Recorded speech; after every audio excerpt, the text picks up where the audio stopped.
Eleanor Voss stood at the edge of the Cross Ranch house porch with her carpet bag still in her hand, watching Nathaniel Cross split a stack of fence rails in the last gray light of an October evening. And she thought, not for the first time since the stage had left her at the depot in Miller's Fork 3 weeks before, that she had married a good man under false pretenses, and that the falseness would come due sooner than she wanted. Nathaniel did not know yet. That was the thing sitting under everything else in Eleanor's chest that evening. A stone she carried the way a person carries a stone in a boot, not large enough to stop the walking, but never once forgotten. She had answered his advertisement in the spring, a plain and honest letter from a widowed rancher in Montana Territory who wanted, in his words, a wife who could keep a house and did not mind hard winters. She had written back an equally plain letter, and in 6 months of correspondence, through the arrangements and the long train west, there was one true thing about herself. Eleanor Voss had never once put to paper, because she was afraid, reasonably afraid, that the letters would simply stop coming if she did. She could not give him children, a birth gone wrong 4 years earlier, in the first marriage that had ended with her first husband in an Ohio churchyard, alongside the infant son who had not lived past his second day, had left the doctor telling her plainly, without much kindness in how he said it, that she would not carry again. She had believed him. 4 years of nothing since had given her no reason to doubt it. If you're enjoying this story so far, don't forget to hit the like button and subscribe. Drop a comment telling me where in the world you're watching from. I love hearing from you. Nathaniel Cross had not asked much about her first marriage, and Eleanor had not offered much, and this had seemed, in the exchange of letters, like a kindness both of them extended without discussing it. What she knew of him from those same letters was that he had lost his own parents to a hard winter fever when he was 13, and that a neighboring family, the Odells, had taken him in and raised him alongside their own 5 children until he was old enough to run the Crossland himself. He had written once, almost in passing, that he had never once felt like a guest in that house, and that the Odells had never called him anything but their own. Eleanor had read that line several times before she packed her trunk. They were married on a Tuesday in early September, in the small clapboard church at Miller's Fork, with the Odells filling half the pews and Nathaniel's ranch hands filling the other half. And Eleanor had worn a gray traveling dress, because there had not been time or money for anything finer, and nobody in that church had seemed to mind. Nathaniel had looked at her the way a careful man looks at something he intends to keep looking after for a long time, and had said his vows plainly, without flourish. The way she was already learning was simply how the man spoke. The first weeks on the ranch settled into a rhythm Eleanor had not quite expected to find so easily. She rose before dawn and had the stove going and coffee made before Nathaniel came in from the barn. She kept a garden going that surprised him, tomatoes and beans thriving in soil he had told her plainly would not cooperate. She mended what needed mending and cooked what needed cooking, and in the evenings, when the work was done, she and Nathaniel sat on the porch and talked, or did not talk, in a silence that Eleanor found she did not mind at all. There was a night in late September, not 3 weeks into the marriage, when a sudden cold snap caught a half-dozen new calves out in the far pasture, and Nathaniel was gone before dawn to bring them in, leaving word with the hired man, a taciturn fellow named Otis, that he might not be back before dark. Otis himself went down with a fever that same morning, shaking too hard to be much use for anything, and Eleanor found herself alone at the house with a sick man on her hands and a storm building over the mountains. She did what her own mother had done for her, years before, in a house with no doctor for 30 miles. She kept Otis warm, forced broth and willow bark tea into him through the worst of it, and sat up past midnight changing the cloths on his forehead, and by the time Nathaniel came in half frozen with the calves finally settled in the near barn, Otis was sleeping easy and the fever had broken. Nathaniel had stood in the kitchen doorway that night, snow melting off his coat, looking at his hired man asleep and breathing steady in a chair pulled close to the stove, and at his wife of 3 weeks, sleeves rolled and hands raw from the work of the evening, and had said, quietly, that he'd worried the whole ride back about what he'd find, and hadn't expected to find it so thoroughly handled. Eleanor had told him, a little embarrassed by his staring, that a person raised on a farm learned to nurse sickness the way she learned to bake bread, out of necessity rather than any particular gift. But Nathaniel had shaken his head and said he thought it was rather more than that, and had not elaborated further, only reached out and squeezed her hand once before going to check on the calves a final time before turning in. There was a Sunday in October, at a supper after church, when Nathaniel's aunt by marriage, a stout and well-meaning woman named Prudence Odell, patted Eleanor's hand across the table and said, with no unkindness at all in her voice, that the ranch had been waiting a long while for a cross boy to run across that yard, and that she hoped it wouldn't be much longer now, that Nathaniel had finally found himself a good, sturdy wife. The table had laughed warmly. Nathaniel had smiled and said something about not rushing the Lord's timing. Eleanor had smiled too, and passed the potatoes, and said nothing at all, and felt the stone in her chest settle a little heavier than it had been that morning. Not everyone in Miller's Fork was as gentle about it as Prudence Odell. At a harvest dance in the Grange Hall 2 weeks later, Eleanor overheard Louisa Fenwick, wife of the county's largest cattle buyer, remark to another woman near the punch table, in a voice pitched just loud enough to carry, that it seemed a strange thing for a man with land like Nathaniel Cross's to marry a widow past 30 with no children already to show for her first marriage, when there were younger girls in the county who might have given him more certainty of an heir from the start. Eleanor had been standing close enough to hear every word, and Louisa Fenwick had known it, and had not troubled to lower her voice at all. Eleanor said nothing. She straightened her shoulders, walked to the dance floor when Nathaniel came to find her, and let him spin her once around the room, and if her smile that evening was a little more fixed than usual, Nathaniel did not seem to notice, or was kind enough not to say so. She thought about Louisa Fenwick's words more than she wanted to admit in the weeks that followed. It was one thing to fear Nathaniel's disappointment in the privacy of her own worry. It was another thing entirely to imagine the whole of Miller's Fork watching the Cross Ranch the way people watch a garden for a crop that is slow to come in, wondering aloud, the way Louisa Fenwick had, whether the soil had been poorly chosen. Eleanor began keeping to the edges of town gatherings after that, not from shame exactly, but from a kind of careful bracing, the same bracing she carried into her own kitchen on the night she finally told Nathaniel the truth. It happened again, in smaller ways, more often than Eleanor could have anticipated. A ranch hand asking, not unkindly, when they might expect to build onto the house. Nathaniel himself, walking the north pasture with her one evening, saying almost idly that he'd always thought that stretch of grass would be a fine spot to teach a boy to ride, close enough to the house to watch, far enough to feel like his own country. He had not been pressing her. Eleanor understood that.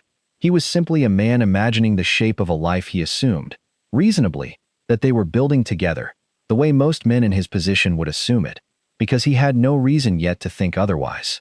Eleanor began, in those weeks, to dread the ordinary kindness of other people almost as much as she would have dreaded their cruelty, a cruelty she could have absorbed and set aside. This was harder, because it came from people who loved Nathaniel and had decided, without any malice at all, that they loved her too, and had built into that love an expectation she knew she could not meet, and had not told them, and had not told him, the one person who most deserved to know before anyone else did. She thought sometimes of simply telling him in a letter, the way she had first told him everything else about herself, because the letters had always felt safer than her own face. But that felt, the longer she considered it, like a kind of cowardice she did not want to carry into a marriage she had otherwise come to want with her whole heart. If she was going to tell Nathaniel Cross the truth about herself, she decided, she would tell him looking at him. There was one particular evening in late October, before any of it came to a head, that Eleanor kept returning to afterward, turning it over the way a person turns over a smooth stone.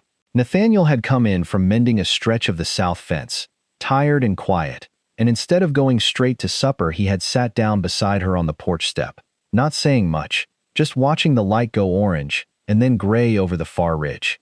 After a while he said, without looking at her, that he could not remember the last time he had looked forward to the end of a workday, the way he looked forward to it now, and that he supposed he had Eleanor to thank for that, whether or not she had done anything in particular to earn the thanks beyond simply being there when he came in. Eleanor had not known what to say to that, so she said nothing, and simply leaned her shoulder against his, and they sat like that until the cold drove them inside. It was, she thought later, one of the happiest ordinary hours of her life, and it was exactly that happiness that made the secret she was carrying feel so much heavier to keep carrying. The chance, or the forcing of it, came on a cold evening in the first week of November.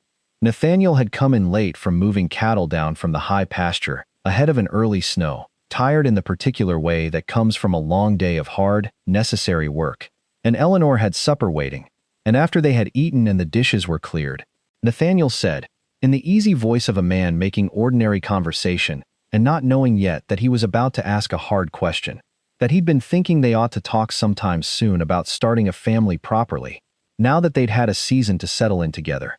And did she have any thoughts on the matter? Eleanor set down the dish towel she had been holding. She had rehearsed this moment more times than she could count, lying awake beside him in the dark, and every rehearsal had ended differently, and none of them had ended with her feeling ready. But Nathaniel was looking at her now, waiting, open in the way he always was, and Eleanor understood that there would not be a better evening than this one, and there would certainly not be an easier one. She sat down across from him at the table, folded her hands the way her mother had taught her to fold them when she had something serious to say, and told him the truth as plainly as she knew how to tell it, because plainness, she had learned in 3 months of marriage to Nathaniel Cross, was the only language he ever fully trusted. She told him about the winter in Ohio, about her first husband, a quiet, gentle man named Joseph who had not survived to see the spring after their son was born.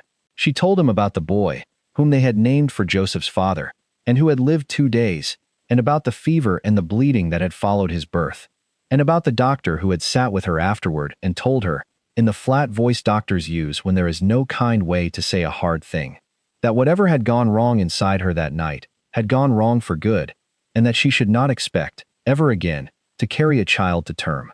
"I should have told you in the letters," Eleanor said, and her voice, which she had meant to keep steady, was not entirely steady. "I told myself I would tell you before the wedding, and then I told myself I would tell you before we'd been married a month. And every time the moment came, I found some reason to let it pass, because I was afraid of exactly this. I was afraid that if you knew, you'd have looked at me the way I imagine most men out here would look at a wife who couldn't give them what a ranch like this one needs. A son to carry it forward. Children to fill this house the way your aunt keeps hoping for. The way you were talking about not 20 minutes ago, walking that north pasture with me, and thinking about teaching a boy to ride on it." She made herself look at him, because she had promised herself she would look at him. "I can't give you children, Nathaniel. I should have said so months ago, and I am sorry, truly sorry, that I let you build half a year of hoping around a thing I already knew wasn't possible." The kitchen was quiet. The stove ticked as it cooled. Outside, the first hard snow of the season had begun, soft against the window, and Eleanor sat with her hands folded and her eyes on the man across the table, bracing herself, the way she had braced herself for 4 years, for whatever came next. If you're hooked on this story, make sure to subscribe and turn on notifications so you never miss an upload. Your support means everything and helps me bring you more emotional stories like this one. Nathaniel did not speak right away. He sat with what she had told him for a long moment, and Eleanor watched something move behind his eyes that she could not immediately read, and her chest tightened with the old, familiar dread. Then he reached across the table and took her folded hands in both of his. Gently, the way he might have handled something he was afraid of dropping. "Eleanor," he said, "look at me a moment." She did. "You've been carrying this alone for 6 months, writing me letters with it sitting under every word, and then living in my house with it sitting under every meal you cooked and every garden row you planted, afraid the whole time that I'd send you back east if I knew the truth of it." He shook his head slowly. "That's the part of this that troubles me most. Not what you told me, that you thought you had to carry it by yourself for so long." Eleanor felt something in her throat that she did not trust herself to speak around, so she said nothing, and waited. "I lost my mother and my father both in one bad winter, when I was 13 years old, Nathaniel said. "You know that part. What I maybe didn't put plain enough in the letters is what it felt like the morning after, standing in a house that wasn't mine, being told by people who weren't my blood that I was theirs now, same as their own boys. Sam Odell never once, not one single time in the 20 years since, made me feel like I'd been taken in out of charity. He made me feel like I'd simply been found, like I was always going to end up his, one way or another, and losing my folks had just been the hard road that got me there." He turned her hands over gently in his.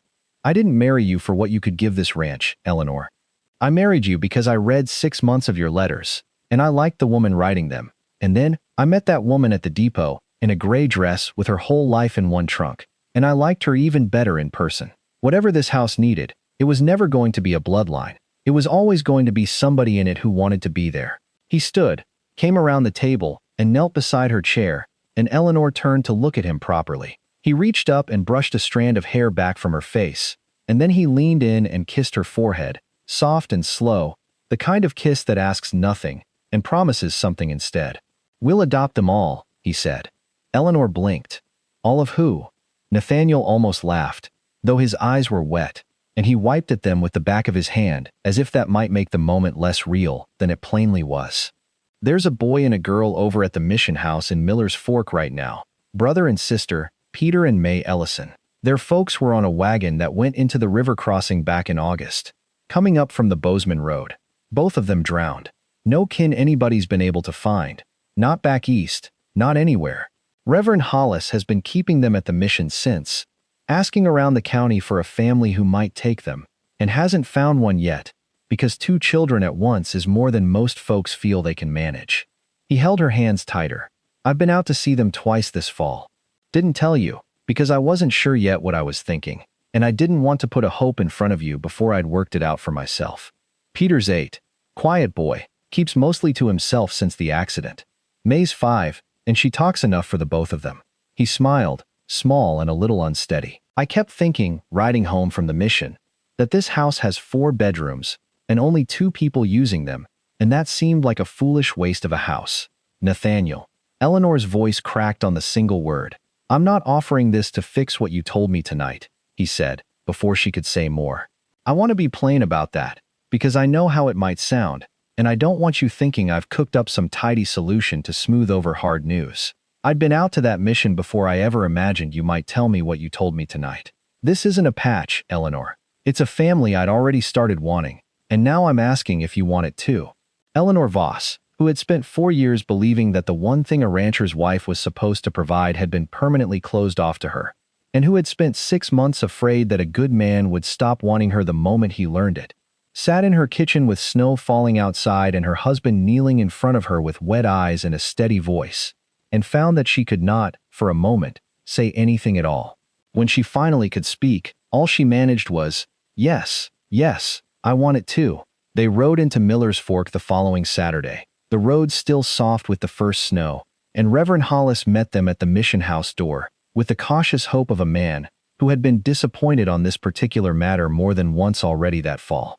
Peter Ellison stood near the window when they came in, a serious, watchful boy with his sister's small hand tucked in his, and May peered out from behind her brother's arm with the frank curiosity of a 5-year-old sizing up strangers.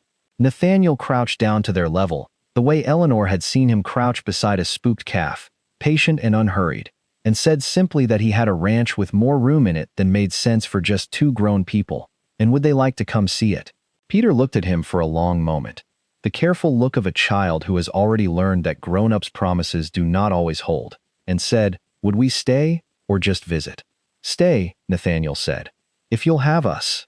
It was May who moved first, crossing the room and taking Eleanor's hand without being asked, small fingers curling trustingly around hers, and Eleanor felt something crack open in her chest that had been sealed shut for 4 long years, and did not try to stop the tears that came with it. The ride back to the ranch took most of the afternoon, May chattering from the wagon bench about everything she saw, the hawks circling over the fields and the shape of the mountains and whether the ranch had a dog, and Peter quieter but watching, taking it all in with the same serious attention he seemed to bring to everything, occasionally pointing out a landmark to his sister in a low voice as though he had already, in some private way, begun to make the road his own. Eleanor sat between the 2 of them with an arm around each, thinking that she had come west 3 months before believing herself to be carrying a secret that would end her marriage, and was riding home now with 2 children who had needed, as badly as she had, somewhere to finally stop bracing. The winter that followed was not without its hard patches. Peter woke some nights from dreams about the river and needed sitting with until he settled, and there was one night in particular, deep in December, when he came into the kitchen shaking and would not say what he had dreamed, and simply sat pressed against Eleanor's side at the table until his breathing slowed, while Nathaniel built the fire back up and put the kettle on without a word, the 2 of them working together without discussing it, the way people do when they have already learned each other's rhythms in a crisis. May asked, more than once in those first weeks, whether Eleanor might leave the way her mother had, and Eleanor learned to answer that question the same way every single time, calmly and without impatience. because she understood that a 5-year-old does not ask a question like that only once and then trust the answer forever. It has to be answered again and again, in the same steady voice, until the answering itself becomes the proof. By February, May had stopped asking.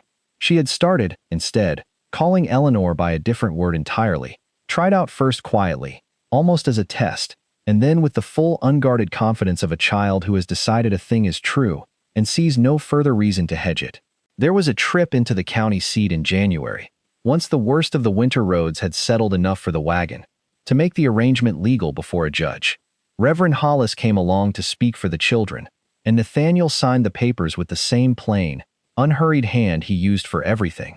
And when the judge asked Peter, as a formality more than a real question at his age, whether he understood what the papers meant and was willing, Peter had looked over at Nathaniel and Eleanor standing together near the window and said, quiet but certain, that he understood it meant they were his now and he was theirs, and that he was willing, and had been willing since the day at the mission house, when Nathaniel crouched down to ask instead of just telling. The judge, an older man who had likely signed 100 dry, unremarkable documents that week, had cleared his throat afterward and taken rather longer than necessary putting his seal to the page, and had told them, folding the papers closed at last, that in 30 years on the bench he had seen a good number of adoptions come through his courtroom, and precious few where the child asked to sign it too.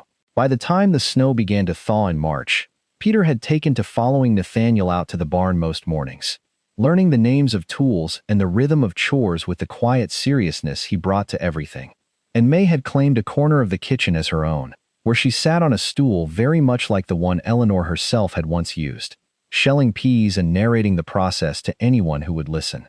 Prudence Odell, who had once patted Eleanor's hand and spoken hopefully of a cross boy running across the yard, came to Sunday supper that spring and watched Peter chase May around the porch with a wooden horse held over his head, and said, quietly, to Eleanor in the kitchen, that she'd been foolish to ever think this house needed anything more particular than exactly what it now had.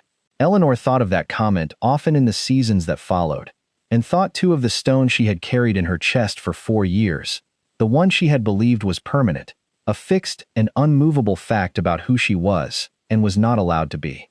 It had not vanished, not entirely. Some griefs do not vanish.